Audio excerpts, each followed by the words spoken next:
સુરત શહેરમાં ઝોન 5 ડીસીપીના અધ્યક્ષસ્થાને Uttarayan police station દ્વારા તેરા તુજકો અર્પણ કાર્યક્રમનું આયોજન કરવામાં આવ્યું હતું. આ કાર્યક્રમ અંતર્ગત ચોરી તથા ગુનાહિત પ્રવૃત્તિમાં જપ્ત કરાયેલા કુલ ₹5,46,000નો મુદ્દામાલ મૂળ માલિકોને પરત કરવામાં આવ્યો હતો.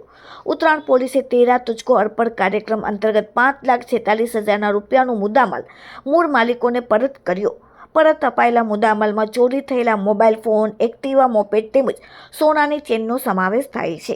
લાંબા સમયથી પોતાની કિંમતી સામાનની રાહ જોઈ રહેલા લોકોમાં આ પ્રસંગે ખુશીનો માહોલ જોવા મળ્યો હતો. આ કાર્યક્રમનું આયોજન ઝોન 5ના અધિકારીની અધ્યક્ષતામાં કરવામાં આવ્યું હતું. પોલીસ દ્વારા ગુનાખોરી સામે ઝડપી કાર્યવાહી કરી મુદ્દામાલ શોધી કાઢીને કાયદેસરની પ્રક્રિયા પૂર્ણ કર્યા બાદ મૂળ માલિકોને સોંપવામાં આવ્યો હતો. ઉત્તરાયણ પોલીસની આ પહેલથી લોકોમાં પોલીસ પ્રત્યે વિશ્વાસ વધુ મજબૂત થયો છે. પોલીસ તંત્ર દ્વારા ભવિષ્યમાં પણ આવી જ રીતે પ્રજાહિતલક્ષી કામગીરી કરવામાં આવશે તેવી ખાતરી આપવામાં આવી હતી. રાજ્યના માનનીય નાયબ મુખ્યમંત્રી શ્રી દ્વારા પ્રજાભિમુખ વહીવટ આપવાની દિશામાં થયેલ સૂચનો અનુસંધાને સુરત શહેર પોલીસ કમિશનર શ્રી અનુપમસિંહ ગેહલોત સરના માર્ગદર્શન હેઠળ આજરોજ ઝોન 5 વિસ્તારના અમરોલી તેમજ ઉત્તરાયણ પોલીસ સ્ટેશનના તેરા તુજકો અર્પણ કાર્યક્રમનું આયોજન કરવામાં આવેલું.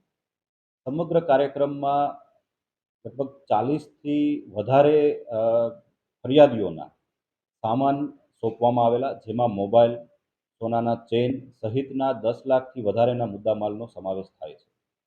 આ કાર્યક્રમનો હેતુ લોકોને વધુ પારદર્શી રીતે અને સરળતાથી પોતાનો સામાન જે છે, કિંમતી સામાન છે, એ પરત મળે તે છે. ભૂતકાળમાં જે હાડમારી સહન કરવી પડતી તે ન કરવી પડે, તેમજ આજની તારીખે પણ લોકો જે સાચા છે અને સીધા અને સરળ છે તે પોલીસ સ્ટેશને આવતા સંકોચ અનુભવે છે.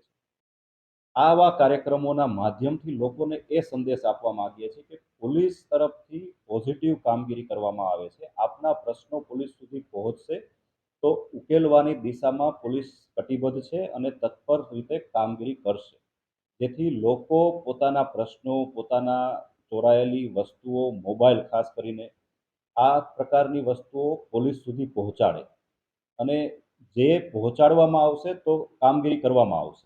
એ સંદેશ જે છે એ આ કાર્યક્રમ દ્વારા આપવામાં આવે છે.